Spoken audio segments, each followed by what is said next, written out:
Hey everyone, and welcome back to the show. Today we're diving into a topic that's a little bit unsettling, honestly, but super important to understand in today's world. Economic terrorism. Yeah. It's not about bombs and explosions or anything like that. It's a whole different kind of threat. It is. One that uses economic tactics to destabilize entire nations and regions. Yeah. And what makes it so scary is that it can be really subtle, hard to detect, and even harder to trace back to the source. Exactly. We've been digging through tons of research articles and reports on this, and it's pretty clear that economic terrorism, well, it can have just as devastating consequences as traditional warfare. Oh, absolutely. It's a form of warfare. Yeah. It just happens to play out on a financial battleground. And that's what we're going to unpack today. We're going to look at what exactly defines economic terrorism, the methods used, some real-world examples, and most importantly, the motives behind these actions. It's going to be a fascinating deep dive, that's for sure.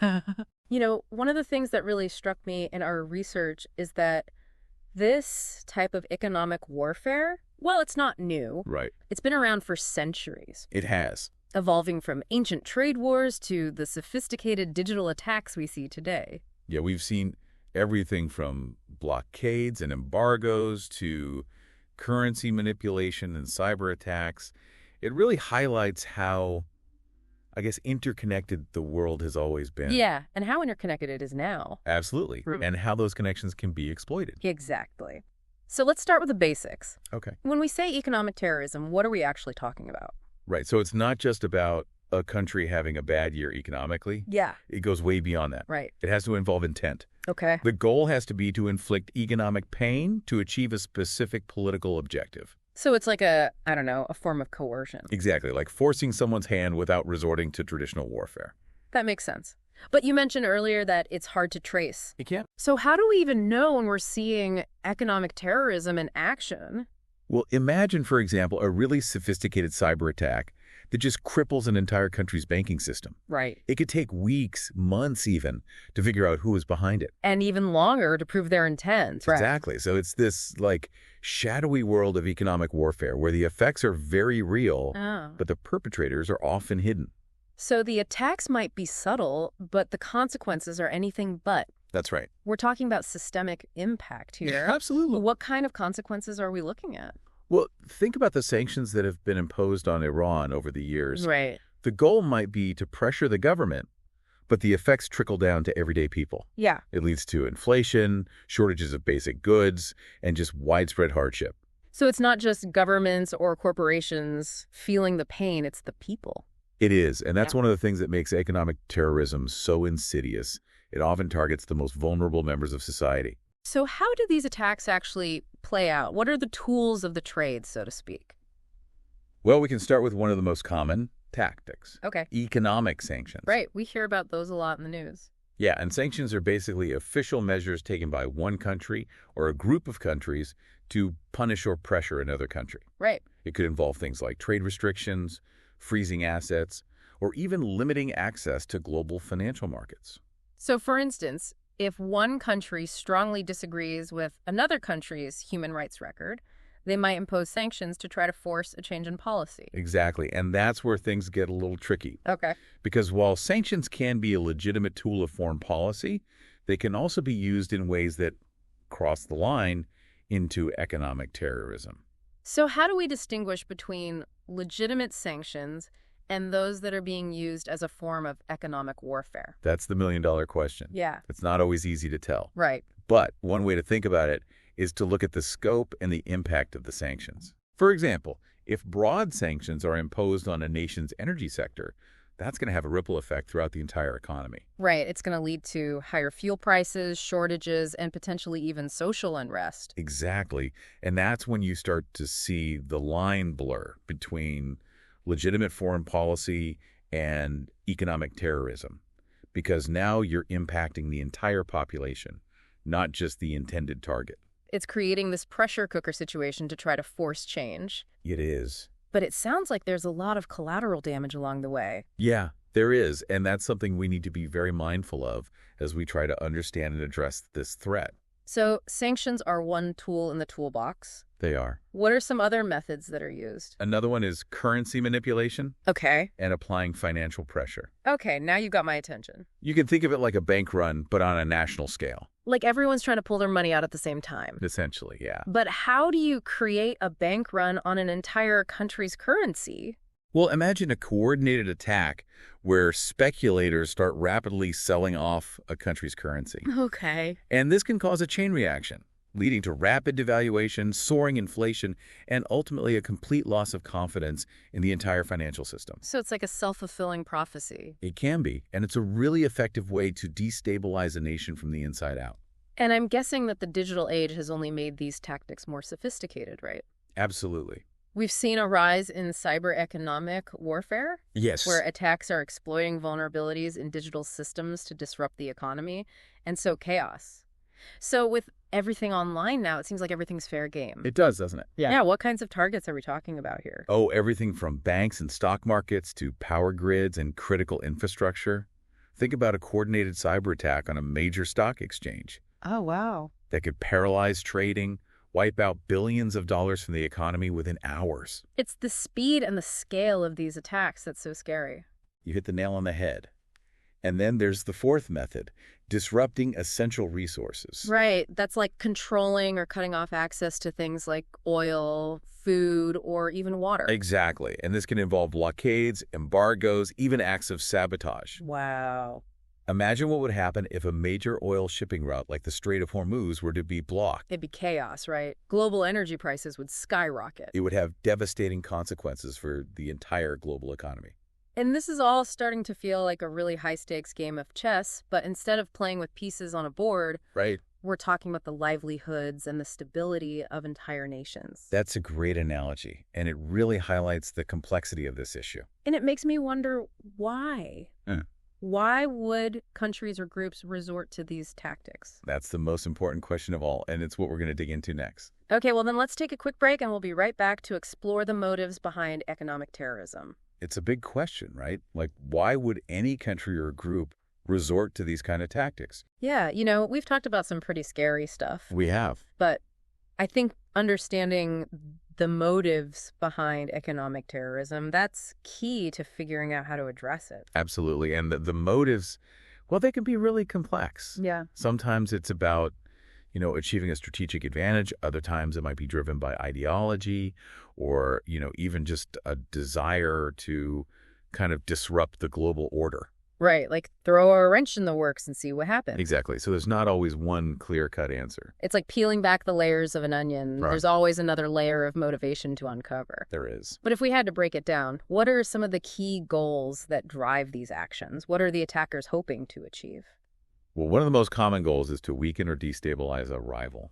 Okay, so like take down the competition, essentially. In a way, yeah, it's about diminishing a country's influence on the global stage. Right. Without having to resort to a full-scale military conflict. So it's a less overt way to gain the upper hand in the global power struggle. You could say that, yeah, the U.S. strategy during the Cold War is a good example. Oh, yeah, how so? Well, by imposing sanctions and trade restrictions on the Soviet Union, they hope to constrain its economic growth. Right. And ultimately, hasten its demise. Wow, so economics can be a really powerful tool in international relations. It can. But it's not always about completely crippling an economy, is it?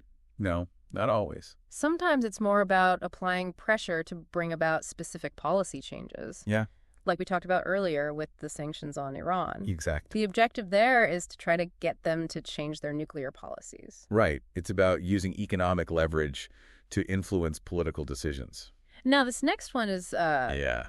well, it's a little disturbing, to be honest. Money, I know. Using economic warfare to incite civil unrest Hey.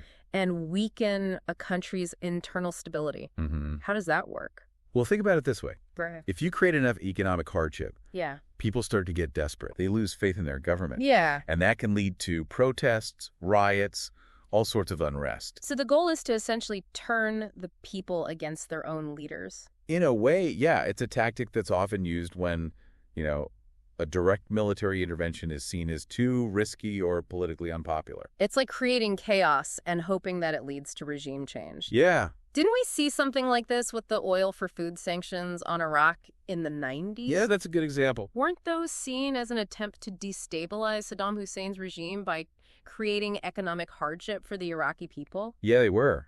And it highlights the, ethical complexities of using economic tools as weapons. Yeah, because in that case, the sanctions, while they were aimed at Saddam Hussein, Right. they ended up having a devastating impact on the Iraqi people. Exactly. And that's something we have to really grapple with as we confront this growing threat of economic terrorism. Absolutely.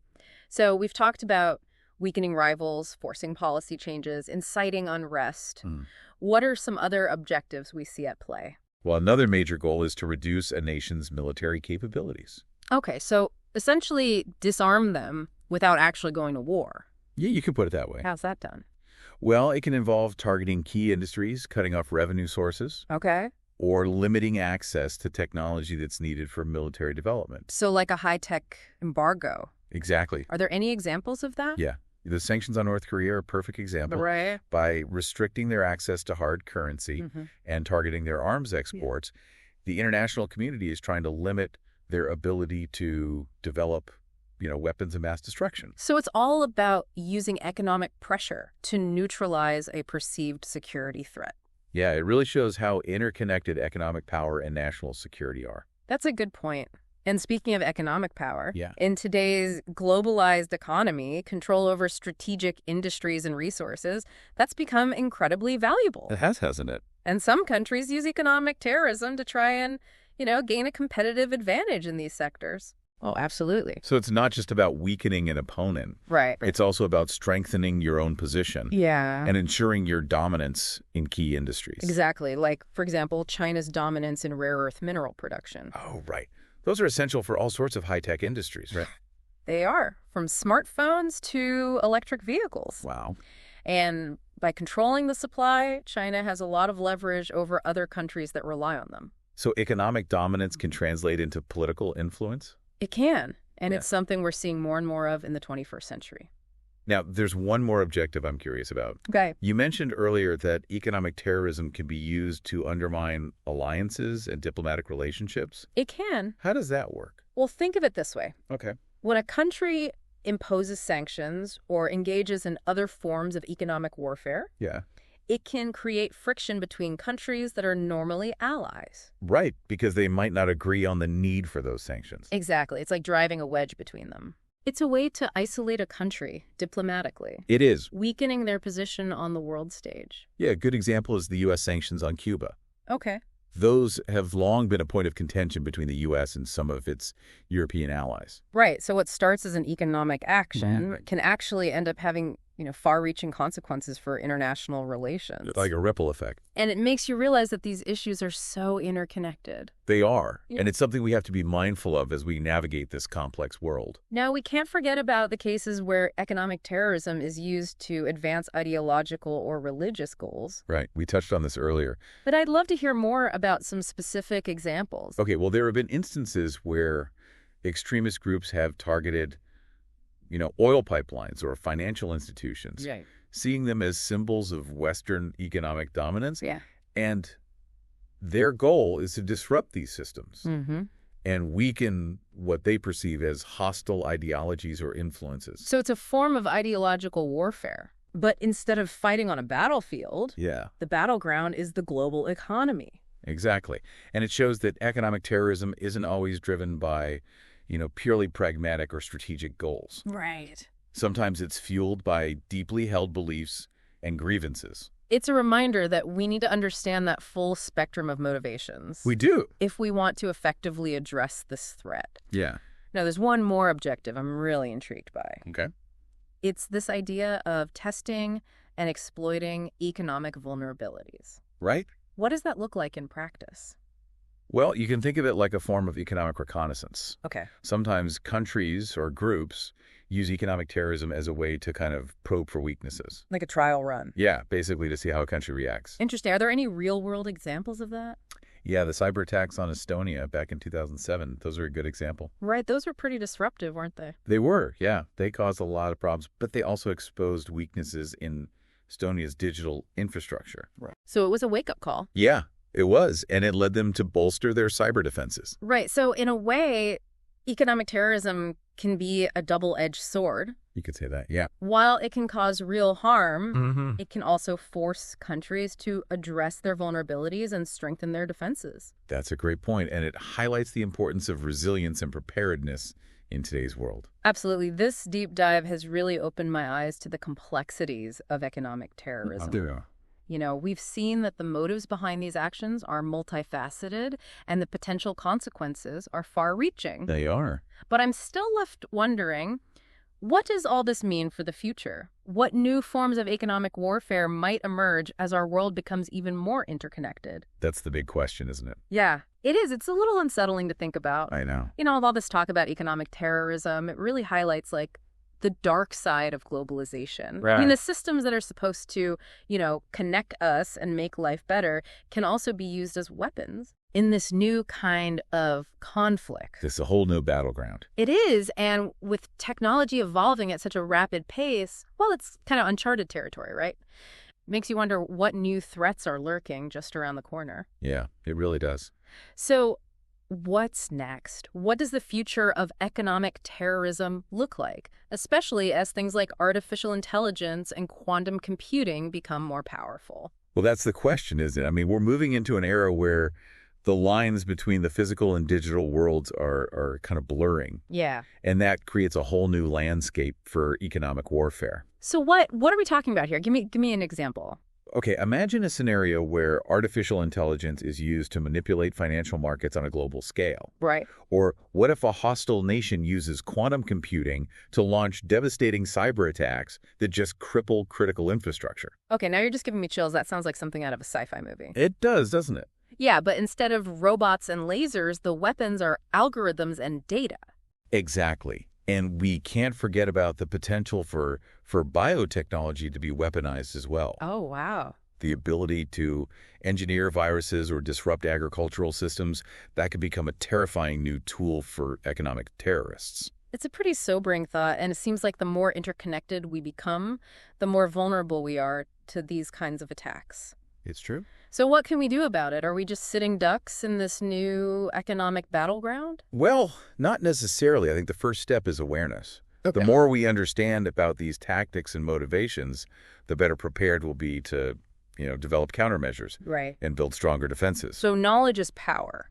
It is, even in this context. But what about concrete actions? What can we actually do to protect ourselves from these threats? Well, we need to be proactive on a number of fronts. Investing in robust cybersecurity, that's crucial. Right. We also need to strengthen our financial systems, make them more resilient to manipulation. And diversifying our supply chains, that's essential to reduce our dependence on any single nation. Right, for critical resources. Exactly. So it sounds like a multi-pronged approach is needed here. It does, doesn't it? Yeah, involving governments, businesses, and individuals alike. You're absolutely right. This isn't something any one country can tackle on its own. Yeah.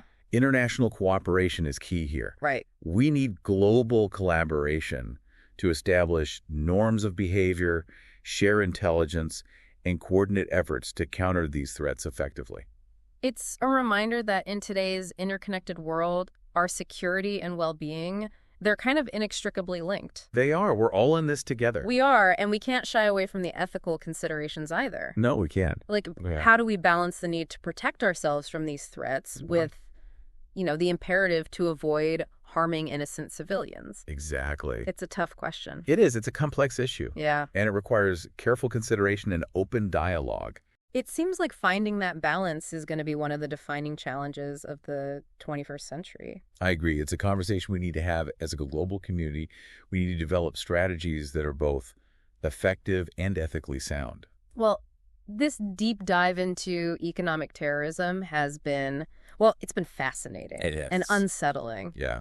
But I think we've gained a much better understanding of the nature of this threat, We have. the motivations behind it, Mm-hmm. and the potential consequences we face. We do. So where do we go from here? What's the takeaway for our listeners? Well, I think the key takeaway is that we can't afford to be complacent. Okay. As our world becomes increasingly interconnected, economic terrorism is only going to become a more pressing concern. Right. But by being aware of the risks, understanding the tactics and working together to develop proactive solutions, we can mitigate those threats and build a more resilient and secure future. That's a great message of hope to end on. I think so. Well, this has been an incredibly informative journey. Thank you so much for sharing your expertise and for helping us unpack this really complex topic. It's been my pleasure. And to our listeners, any final thoughts? Yeah, I would just say this. In a world where information is power, knowledge is our greatest weapon. Ooh, oh, I like that. Stay informed, stay engaged, and stay curious.